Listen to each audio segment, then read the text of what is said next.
challenging part is regulations and funding coming and going, and political climate. We are fighting with the non-straight conformity of all the players in the market. We need alignment in the production side of electricity, clearance about what sources and what applications will be also used in 10 years and 20 years in order to align our production. Total cost of ownership, still the price can be a push down or a block in the beginning when it comes to comparing technologies.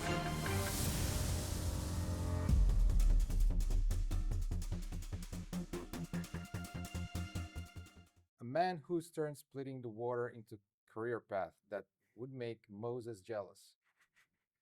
As Enapter's expert, he's the hydrogen evangelist spreading the good word of AEM electrolyzers across Eastern Europe.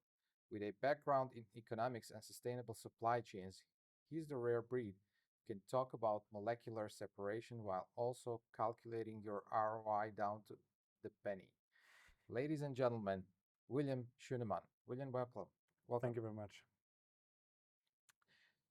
What fundamental advantage does AEM technology have over traditional electrolyzers? We are comparably new in the game. We have a track record of 15 years, but we have a lot of experience in the technology itself. And AEM, anion-exchange membrane technology, is similar to PEM but different, since we don't rely on iridium. So we have a cheaper technology. It's less susceptible to supply chain problems. In the future, the world wants to transition to more and more hydrogen production, and with more and more demand for PEM electrolyzers, there will be bottlenecks in supplying this.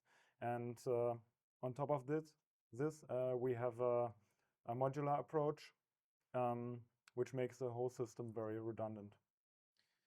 So you're working in Eastern Europe, and what unique challenges have you encountered deploying the hydrogen technology in Eastern Europe? The most challenging part is regulations and funding coming and going, and political climate also being very, there's crises, multi-crises globally, and we are fighting with the non-straight conformity of all the players in the market. We need alignment in the production side of electricity, be it wind, water, or PV, electrical production, and we need clearance about what sources and what applications will be also used in 10 years and 20 years in order to align our production processes. But when it comes to the applications themselves, how they are integrated, we have a quite strong partner network, and we can use different partners who also collaborate. So it's a very dynamic environment we're working in when it comes to actually bring the projects on the ground. How are you differentiating from Chinese electrolyzer manufacturers? So most of the Chinese electrolyzer manufacturers focus on larger applications, and they really put them into operation very fast, but they lack stability over time, and so the total cost of ownership of the whole project will be doubled 3 times, 4 times when it comes to replacing the stack. Cost-wise, on the initial capex, we know we are more expensive, but we have a lot of testing done, a lot of innovation brought into our technology, and we are holding the most important patents in order to remain the market leader so far on AEM technology. What's your biggest achievement in creating sustainable electrolyzer supply chain? Sorry, can you? Biggest achievement in creating sustainable electrolyzer supply chain? Our supply chain from Enapter is quite broad, since we focus on standardized approaches, so we can source from different suppliers. We don't work with very individual or customized solutions when it comes to interfaces, for example. This also brings the benefit that if there's an error or service needs to be done at the customer side, we can very fast supply spare parts And we have, with our partner network, spare parts also available across the globe, across different locations, so we can really ensure that the production is met. And we don't, again, this interfaces with the iridium shortage in the future, which we foresee or expect. We are very independent from suppliers and iridium. How does modularity translate to practical benefits for your customers? So modularity comes mostly into 2 points that are important. First is when you scale up a product, you don't know what the offtake, the demand of hydrogen will be over time. For us, it's important to know the final stage, and then we can set up a system that will be developed and scaled up over time with the customer's need. And the second part is we can, when there is a failure or maintenance needs to be done, we only shut off a small portion, a small part, a subsystem, so to say, in order to provide a very stable hydrogen production over the whole time when subsystems are out of operation. You mentioned that you have a lot of patents. What innovation will drive the next generation cost reduction in IEM technology?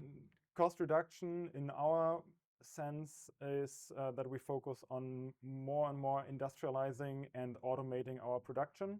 For example, we are automizing the cutting of the parts of the cell and transitioning this from doing this by hand to doing this by machine, and then automated will increase the output and also increase or lower the rates of failure.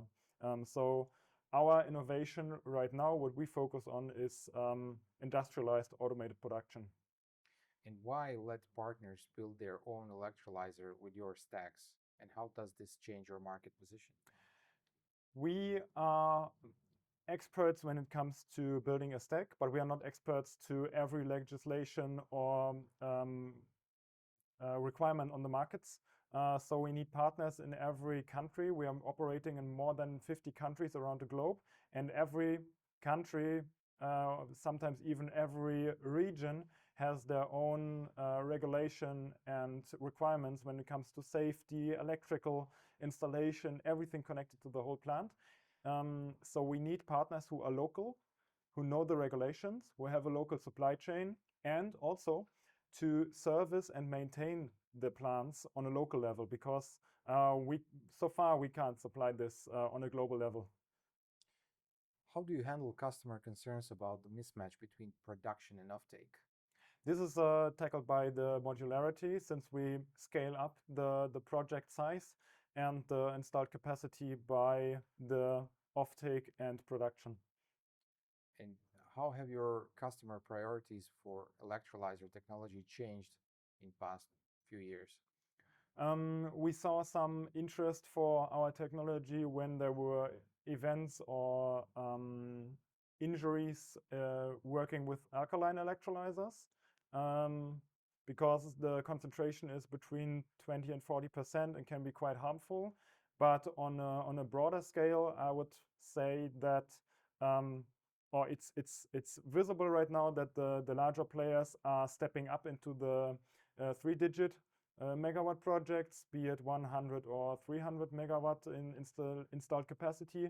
So they are leaving the field of everything below 1 megawatt. Some of the players. So we are, so to say, not forced, but we have a bigger market share now.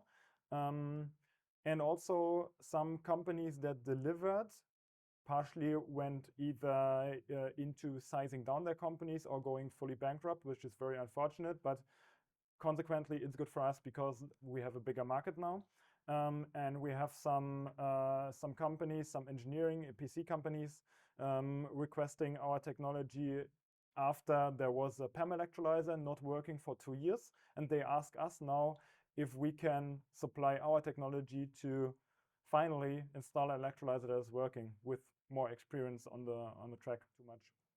And what specific feature makes your system excel with fluctuating renewable energy?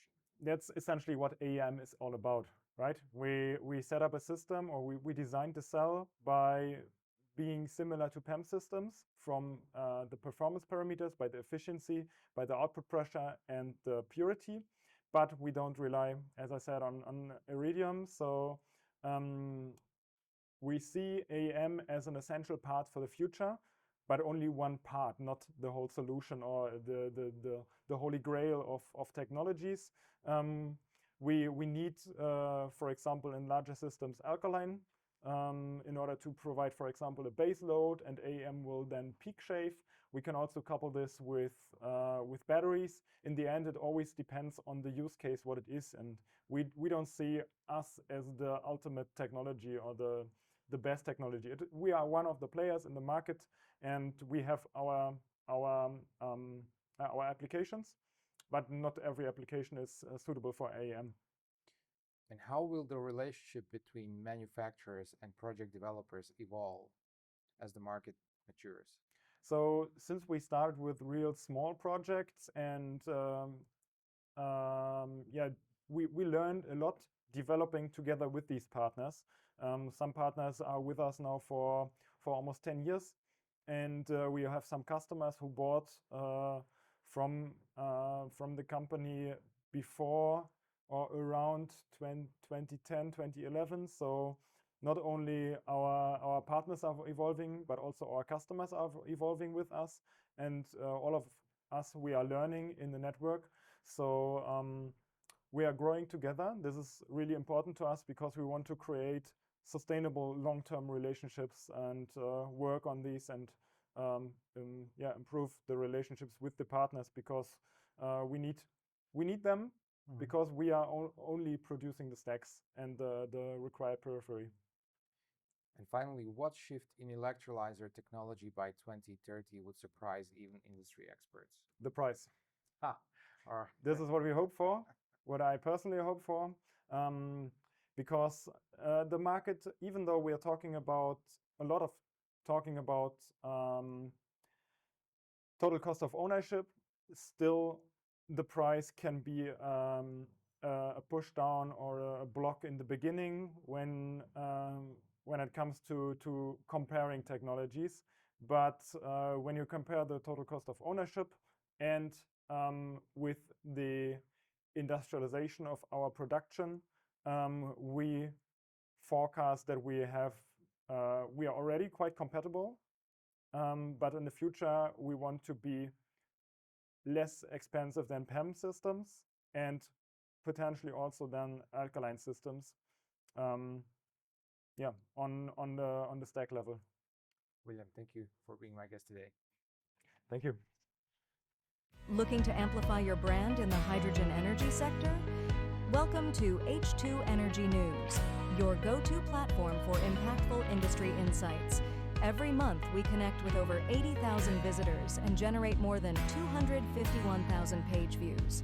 Our reach is unmatched, with over 1.2 million web impressions and a loyal social media following of 9,000 plus. Our newsletter reaches 77,000 plus subscribers, decision makers, industry leaders, and innovators. Want to target specific markets? Our geo-targeting capabilities cover Europe, the United States, and the MENA region. We reach key stakeholders, 27% senior executives, 32% directors, and 20% owners and partners. H2. Energy News isn't just a news platform, it's where the hydrogen energy community converges to shape the future. Join us and let's make an impact together. Visit energynews.biz and take your brand to the next level.